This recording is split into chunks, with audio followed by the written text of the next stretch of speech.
আজকে শেয়ার করব life of a tuition teacher. ইদানিং কিছুদিন হলো আমি কয়েকটা বাচ্চাকে টিউশন পড়াচ্ছি, তো তারই একটা হেক্টিক শিডিউল ডে তোমাদের সঙ্গে শেয়ার করব। So welcome back to my channel. আজকে দেখাবো কিভাবে জ্যামে পড়ে ভিড় ঠেলে সারাদিনে আমি এতগুলো টিউশন ম্যানেজ করি। এখন যে আমাকে দেখছো, এখন ওই সকাল 11টার মতো বাজে, আমি বেরিয়ে পড়েছি ফার্স্ট টিউশনটা পড়াতে। এত জ্যাম ঠেলে আমাকে প্রত্যেক দিন টিউশন পড়াতে যেতে হয়। রাস্তাটা খুবই কম, কিন্তু জ্যামে আমায় প্রচুরক্ষণ বসে বসে আটকে থাকতে হয় আর বোর হতে হয়।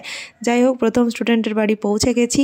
আর তার আগে সবথেকে ডিফিকাল্ট ব্যাপার কি জানো, এই 3খানা রোড ক্রস করে ওপারে যাওয়া। এটা ভাবতেই আমার 15 মিনিটস চলে যায়। এই করে করে প্রচণ্ড টাইম আমার এদিক ওদিক কেটে যায়। চলে এসেছি প্রথম যাকে পড়াই তার কাছে। তাকে আমি ওই 1 আওয়ার মতো তাকে পড়াবো, অ্যান্ড দেন চলে যাব আবার সেম ওয়েতে ভিড় ঠেলতে ঠেলতে বাড়ি। অন্য কোথাও পড়ানো একরকম, আর কারোর বাচ্চার দায়িত্ব নিয়ে পার্সোনালি তাকে টেক কেয়ার করা আর একটা ঝক্কির ব্যাপার। যাই হোক, বাড়ি এসে চলো এখন লাঞ্চটা সেরে ফেলি।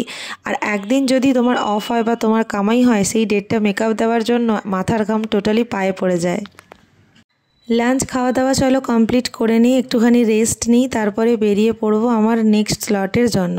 নেক্সট যাকে পড়ানোর ছিল তার পড়ানো থাকে ওই 4:30 নাগাদ। অ্যান্ড বিকেলে ওই এখন 4টা থেকে 4:15 আবার আমি বেরিয়ে পড়েছি। কিছুটা যাব পায়ে হেঁটে আর কিছুটা যাব অটোতে। অ্যান্ড ওকে পড়িয়ে আবার আমার বাড়ি এসে আর একটা পড়ানো থাকে।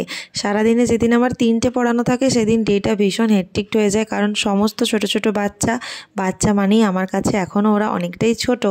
তাদেরকে সারাদিনে পড়া, তাদের সাথে বকবক করা, টোটালি একটা হেক্টিক শিডিউল।